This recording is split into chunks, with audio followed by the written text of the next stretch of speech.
चलिए स्टार्ट करते हैं। लास्ट क्लास में हम लोगों ने क्वेश्चन नंबर 17 तक कर लिया था। अब हम लोग 18 से स्टार्ट करते हैं। तो 18 क्वेश्चन क्या है आपका? एक ये फिगर बना हुआ है आपके पास और इस फिगर में ए से बी तक एक केस में ले जाया जा रहा है, एक चार्ज पार्टिकल को। दूसरा चार्ज पार्टिकल मतलब सेम चार्ज पार्टिकल को ए से सी ले जाया जा रहा है, फिर ए से डी ले जाया जा रहा है एंड देन ए से ई ले जाया जा रहा है। और यहाँ पे बीच में एक चार्ज पार्टिकल प्लस क्यू रखा हुआ है। तो आपको बताना है किस केस में वर्क डन मैक्सिमम होगा। तो वैसे तो देखने से लगता है कि एसी पास में है तो मैक्सिमम हो सकता है, कुछ कुछ भी लग सकता है। बट इसको ऐसे समझिएगा, ऐसा एक क्वेश्चन हम लोगों ने साथ क्लास में भी कर रखा है, रेगुलर क्लास में। नॉट सर्कल हम लोगों ने स्क्वायर लिया था, स्क्वायर लिया था और क्वेश्चन ये था कि यहाँ पे एक प्लस क्यू चार्ज रखा हुआ है,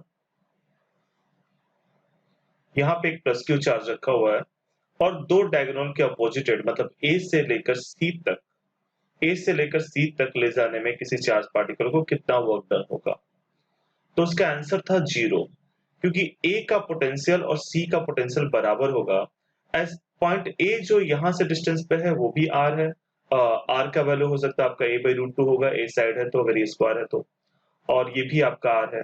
तो ये दोनों डिस्टेंस बराबर है तो ए का पोटेंशियल जो है आपका वो KQ/R हो जाएगा और सी का भी पोटेंशियल आपका KQ/R हो जाएगा। तो आप देख सकते हो ए और सी का दोनों का पोटेंशियल सेम है, मतलब दोनों इक्वी पोटेंशियल पॉइंट है।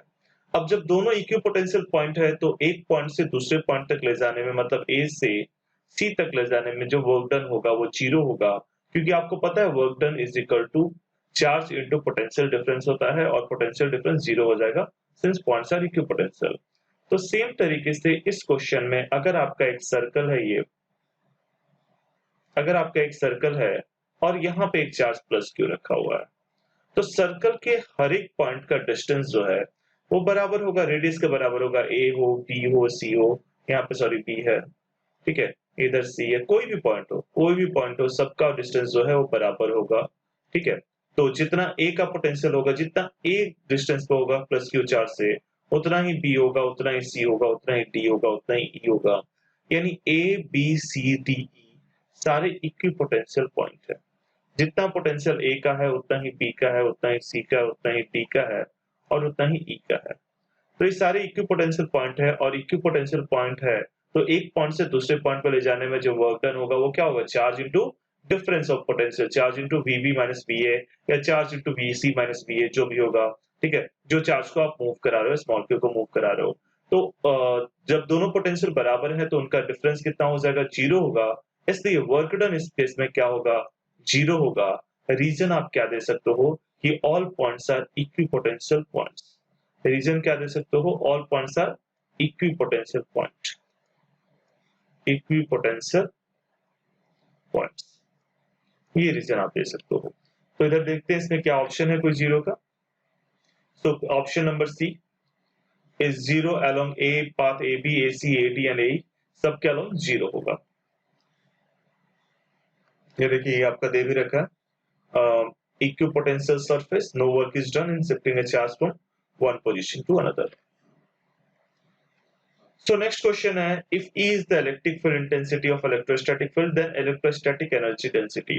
अब देखिए इस क्वेश्चन को हम लोग सॉल्व नहीं करेंगे, हमने एक डेरिवेशन कर रखा है जो एनर्जी डेंसिटी का होता है कैपेसिटर के लिए। कैपेसिटर में जो एनर्जी स्टोर होता है वो इलेक्ट्रोस्टैटिक एनर्जी होता है और वो हमने डिराइव कर रखा है क्लास में, वो half epsilon not E square आता है, half epsilon not E square आता है। That is also a type of electrostatic energy.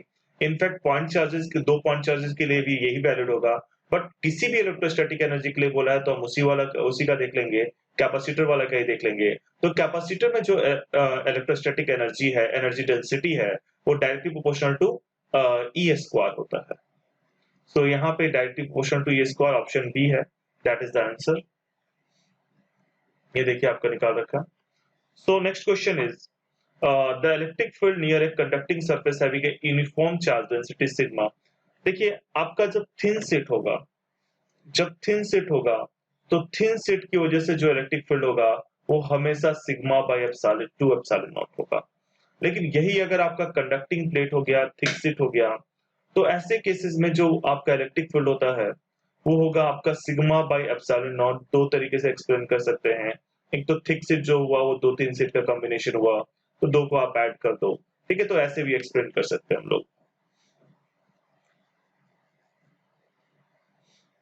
और हाँ, ये परपेंडिकुलर टू द सरफेस होता है, शायद यहाँ पे दो ऑप्शन दे रखा है, तो ये आपका पैरेलल टू द सरफेस नहीं, नॉर्मल टू द सरफेस, यानी option C is the answer. So next move करते हैं, ये दे रखा है आपका कि देखते क्वेश्चन करने के पहले कुछ कंसेप्ट जानते हैं। किसी भी कंडक्टर में अगर कोई आपके पास कंडक्टर है, ऐसा कंडक्टर हो या किसी भी शेप का कंडक्टर, ये कंडक्टर हो, ये कोई भी कंडक्टर हो आपका, कंडक्टर के अंदर कोई भी इलेक्ट्रिक फील्ड नहीं होता है, ये हम लोग जानते हैं। किसी भी कंडक्टर के अंदर इलेक्ट्रिक फील्ड नहीं होता है। आप गॉस लॉ से भी निकाल सकते हो, जितने भी चार्जेस होते हैं सारे सरफेस पे होते हैं, अंदर कोई चार्ज नहीं होता है, तो इलेक्ट्रिक फील्ड किसी भी कंडक्टर के अंदर नहीं होता है। तो कोई भी लाइंस, फील्ड लाइंस जो है वो अंदर की ओर नहीं जाने चाहिए। मतलब इस केस में अगर मैं ये फिगर 2 देखता हूं, तो फिगर 2 के केस में ये वाला डायग्राम तो सही है फील्ड लाइंस का, ये वाला डायग्राम तो सही है, बट ये डायग्राम गलत है, क्योंकि कोई भी फील्ड लाइंस अंदर की ओर नहीं हो सकता है। ये सही है, ये सही है, और ये वाला गलत है आपका। सो ये एक केस हमने देख लिया। इसके अलावा हमें पता है कि कंडक्टर्स पे जो होते हैं, ठीक है, कंडक्टर के अंदर फील्ड 0 होता है, और आपको पता है E is equal to, sorry, dV is equal to E dr cos theta होता है, E dr cos थीटा होता है। अब कंडक्टर जो जितने भी कंडक्टर होते हैं, ऑल आर इक्विपोटेंशियल सरफेस पर, तो उनके सरफेस पे पोटेंशियल डिफरेंस जो है वो 0 होता है, लाइक स्फीयर, ठीक है। या ये अगर नॉन यूनिफॉर्मिलिटी फील्ड में रखा हुआ तो अलग बात है, बट स्फीयर की केस में आपका इक्विपोटेंशियल सरफेस हो गया, यानी हर एक पॉइंट पे आपका इलेक्ट्रिक फील्ड जो है वो पोटेंशियल जो है वो सेम रहेगा, यानी पोटेंशियल डिफरेंस जो होगा वो 0 हो जाएगा। इसका मतलब आपका E D R cos theta 0 हो गया। अब अगर हम बात करते हैं सरफेस की, तो सरफेस पे तो ई 0 नहीं होगा, सरफेस पे ई होगा, ठीक है। जो फील्ड जो ई है, इलेक्ट्रिक फील्ड है, वो कंडक्टर के अंदर 0 होगा, सरफेस पे तो होगा, और dr भी 0 नहीं होगा, तो डेफिनेटली cos थीटा ही 0 होगा, और कोई सॉल्यूशन ही नहीं है। अगर dv 0 है, इसका मतलब cos थीटा 0 है, और cos थीटा 0 है, इसका मतलब जो थीटा है आपका वो 90 डिग्री है। थीटा किसके बीच का एंगल है? E और dr के बीच में एंगल है। E dr cos थीटा लिखा है, तो E और dr के बीच में एंगल है, यानी जो E है वो dr के परपेंडिकुलर है, dr मतलब सरफेस, यानी जो आपका इलेक्ट्रिक फील्ड होगा वो हमेशा परपेंडिकुलर होगा। किसके परपेंडिकुलर होगा? इक्विपोटेंशियल सरफेस बोल लो या कंडक्टर बोल लो, दोनों बात एक ही हुआ। यानी electric field is always perpendicular to dr, मतलब सरफेस के डायरेक्टली परपेंडिकुलर होगा। किस टाइप के सरफेस के? या तो कंडक्टिंग सरफेस हो या आपका इक्विपोटेंशियल सरफेस हो, तो इन दोनों केस में आपका इलेक्ट्रिक फील्ड हमेशा सरफेस के परपेंडिकुलर होगा। अब इस केस में देखिए, तो क्या ये वाला हमारा सही आंसर जाएगा? अंदर फील्ड नहीं लेके जा रहे हम, ये अंदर फील्ड लेके नहीं जा रहे, क्या ये आंसर सही जाएगा? बिल्कुल नहीं जाएगा, क्योंकि यहाँ पे देखिए परपेंडिकुलर नहीं है, इसने कुछ एंगल बना रखा होगा, ये एंगल 90 डिग्री नहीं है। लेकिन वही अगर यहाँ पे अगर आपका इलेक्ट्रिक फील्ड लाइन्स होता है इस तरीके से, बिल्कुल बीच में होता है, तो ये यहाँ के सरफेस से परपेंडिकुलर होगा, और इधर की ओर निकलता है तो ये यहाँ के सरफेस से परपेंडिकुलर होगा। अब आते हैं इस सरफेस, इस ऑप्शन को देखते हैं। तो देखिए जो लाइन 1 है वो पहले तो हम लोग लाइन 2 और लाइन 3, लाइन 2 और लाइन 3 हमारा गलत हो गया। लाइन 2 और लाइन 3 हमारा गलत हो गया, क्योंकि अंदर इलेक्ट्रिक फील्ड है, अंदर इलेक्ट्रिक फील्ड नहीं हो सकता है। नाउ बात करते हैं लाइन 1 का, तो लाइन 1 में एंगल आप क्लियरली देख सकते हो, ये 90 डिग्री का नहीं दिख रहा है किसी तरीके से भी, तो ये भी गलत हो गया, यानी 4 ही सही होगा। अभी देखिए 4 जो है वो परपेंडिकुलर ड्रॉ किया गया है इस तरीके से, यानी 4 is the correct answer. Perpendicular curve इसीलिए ड्रॉ किया गया है ताकि ये 90 डिग्री का एंगल बनाए, यानी 4 is the correct answer, D is the correct answer. So आगे बढ़ते हैं, नेक्स्ट क्वेश्चन को समझते हैं। नेक्स्ट क्वेश्चन है आपका, Millikan's wall drop experiment, an all drop carrying a charge Q is held stationary by a potential difference of 2400 volt between the plates. To keep a drop of half the radius stationary, the potential difference had to be 600 volt. What is the charge on the drop? ठीक है, देखते हैं। आपको Millikan's wall drop थोड़ा मैं आपको explain कर देता हूँ क्या होता है। इसमें जनरली नेगेटिव चार्ज देते हैं, बट यहाँ पे इन्होंने पॉजिटिव चार्ज दिया है, कुछ बोला नहीं है इसमें, ठीक है। तो देखिए इसमें क्या करते हैं, ये इस तरीके से हमारा एक कंटेनर हो गया। यहाँ पे हम फील्ड लगाते हैं, ऊपर हम नेगेटिव प्लेट लगा देते हैं, नेगेटिव सर्कुलर प्लेट, और नीचे जो है वो पॉजिटिव सर्कुलर प्लेट लगा देते हैं।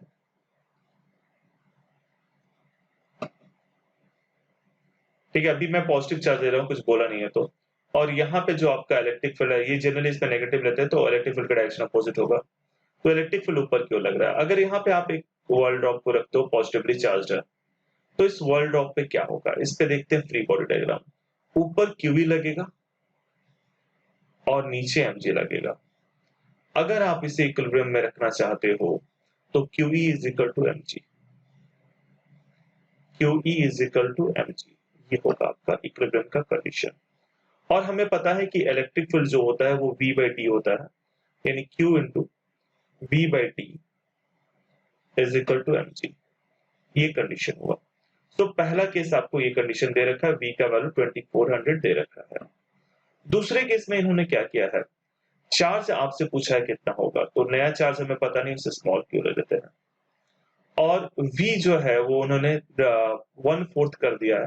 पहले आपका V 2400 था, अब V जो है आपका वो 600 है, यानी 1/4 कर दिया V को। ये मल्टीप्लाई है यहाँ पे, 1/4 कर दिया मतलब V by 4 मैं सीधे लिख देता हूँ, और नीचे डिस्टेंस तो सेम ही रहेगा। मास भी चेंज कर दिया है, अगर रेडियस हम हाफ करेंगे तो मास 1/8 टाइम्स हो जाएगा। आप इस चीज को ऐसे समझिएगा, मास जो होता है वो होता है डेंसिटी इंटू वॉल्यूम।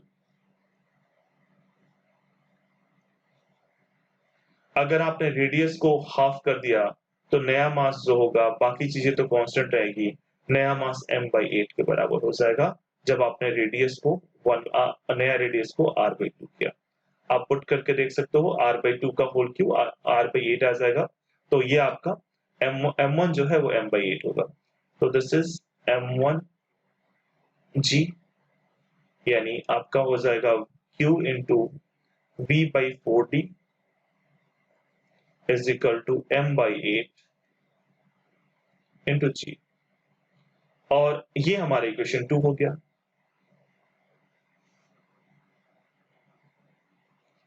तो यहां से अगर मैं mg का वैल्यू उठाकर फर्स्ट इक्वेशन में पुट करता हूं, ये इक्वेशन 1 हो गया, ये इक्वेशन 2 हो गया। तो फर्स्ट से mg का वैल्यू अगर मैं सेकंड में पुट करता हूं, तो हमारे पास एक्सप्रेशन आएगा q into V/4d is equal to, इसका वैल्यू उठाकर mg का वैल्यू उठाकर पुट कर दिया, तो 1/8 तो यहाँ पे एज इट इज रहेगा, एंड देन q V/d हो जाएगा। V/d कैंसिल हो गया आपका, ये 4 इधर आएगा, तो small q is equal to q/2, small q is equal to q/2, that is your answer. मतलब जो नया चार्ज है वो half of the original charge होगा। So this is half b is the answer।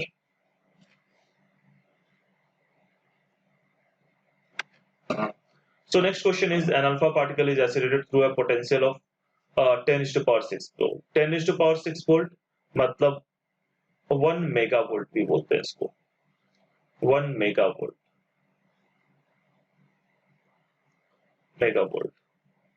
ये आपका V हो गया पोटेंशियल। और अल्फा पार्टिकल का चार्ज आपको पता है, charge of the alpha particle 2 electron होता है।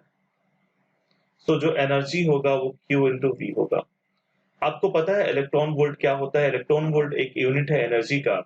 जब एक इलेक्ट्रॉन को 1 वोल्ट से एक्सेलरेट करते हैं तो उसके पास जो एनर्जी होती है that is called 1 electron volt. एक इलेक्ट्रॉन को 1 वोल्ट से एक्सेलरेट करते हैं तो जो एनर्जी होती है that is called 1 electron volt. तो इस केस में आपने एक अल्फा पार्टिकल को, जिसका चार्ज जो है वो 2 होता है, आपने 1 मेगा वोल्ट से एक्सेलरेट किया, तो जो इसका एनर्जी होगा वो होगा 2 मेगा इलेक्ट्रॉन वोल्ट।